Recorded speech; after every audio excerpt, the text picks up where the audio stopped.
Hello everyone, good morning. এটা ছিল দাদু বাড়ি দ্বিতীয় দিন আর কি, অনুষ্ঠানের পরের দিন। এদিকে মা সকালবেলা আমাদের খাইয়ে দিচ্ছিল আমাকে আর দীপাকে, আর এদিকে আমি মেহেন্দি পড়ছিলাম রোদে বসে। আমি রোদে বসার মজাটাই আলাদা, এটা খুব মিস করি।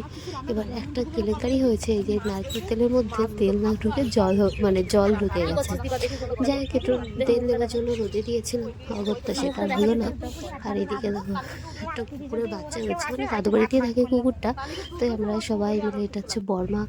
আর এই যে দেখো আমার মানে মেহেন্দি পড়েছিলাম। এই দিকে দেখো তখন করে তো আর এই দিকে দেখো বড় মামা ছিল এত দুষ্টু, যার কারণে আমাকে স্নান করিয়ে খেলার জায়গা হচ্ছে এটা। মানে দুই ভাই একসাথে থাকলে, ছোট মামা ছিল তো এরা দুইজন একসাথে থাকলে খেলে, আবার গন্ডগোল এদের, মানে হয় না বাচ্চারা থাকলে এই মারামারি এই ঘুরে তো দুটোকে দুভাবে রাখা হয়। তো একটাকে তালা দিয়ে দিয়েছে, দুটোকে ছাড়া, তাহলে আটকে রাখা হয়। তো যাই হোক, এই দেখে কিন্তু আমাদের দুপুরে খাওয়া দাওয়ার সময় হচ্ছে। এখানে ভাত, মুগের ছিল, কলার ডাল ছিল, সবজিতে মাছের পেটি, আর এদিকে ছিল মাছের তো যাই হোক, এখানে আমি মাছের পেটিতে খাওয়া শুরু করে দিয়েছি। আর মা রান্না করেছিল ওখানে, যে দিদা তো নেই, যে সবাই মিলেই করে মাসিরা যখন থাকে। তো যাই হোক, এখন সন্ধ্যা হয়ে গেছে, আমরা মেলাতে যাবো আজকে আর কি। দীপা আসবে, অনুরাগের ছোঁয়া সিরিয়ালের নায়িকা। তো আমরা এখানে কি বলছি আমার তো মনে নেই, একটু মুখটা দেখো কুচিতে একেবারে। যাক, রেডি হচ্ছিলাম, একটু মজা করছিলাম। তো আমরা রেডি হয়ে গেছি।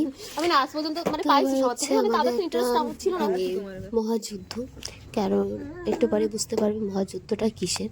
আর এই ফুলগুলো ছিল অঙ্কিতার নাচের শুটিং ছিল। তারপরে রেডি হতে তো খবর পেলাম মাসির ছাগলের বাচ্চা হয়েছে, তাই ছুটলাম বাচ্চাগুলো দেখতে।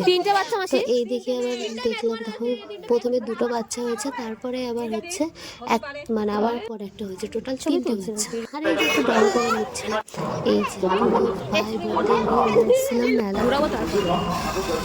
মাছ দেখি করে বুঝবো। হ্যাঁ, 30 করে নেবে নাকি? শুন তো, নেবে? ঠিক আছে।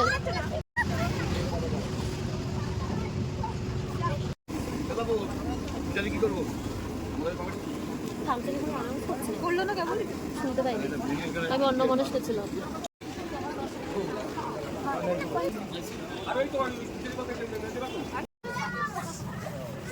তোরা বাড়ি যাবি?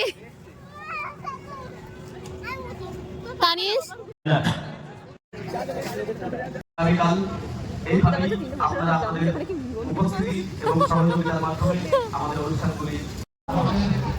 আবিরার কি দেখি জিনিসটা ভাই? ত্রিশূল। চলো সর বাচ্চাগুলো দেখি।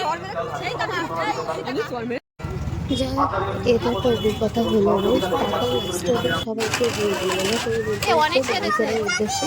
আর এটা ছিল বাবুরপুরা, যেহেতু মেলা সেদিন প্রথম আর কি ঘোড়া গাড়িটা দেখছিলাম।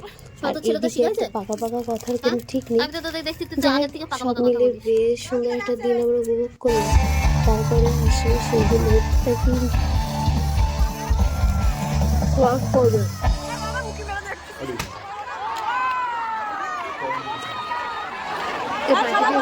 নমস্কার, সবাই কেমন আছো? সবাইকে হ্যাপি নিউ ইয়ার, নতুন বছরে অনেক অনেক শুভেচ্ছা, ভালোবাসা সবাইকে। না, এটা শুধু আমি সামনে থেকে পেলাম। আমার আছে ভালোবাসা অনেক তালিকা আছে। বাবা মায়ের মধ্যে, বাবা মা মানে সন্তানের সঙ্গে বাবা মায়ের যে ভালোবাসা, শুধু কি প্রেমিক প্রেমিকা হলে কি ভালোবাসা হয় নাকি? ভালোবাসা সব কিছুর সঙ্গে জড়িয়ে আছে। আমি যে কাজটা করি সেটা তো ভালোবেসে করি।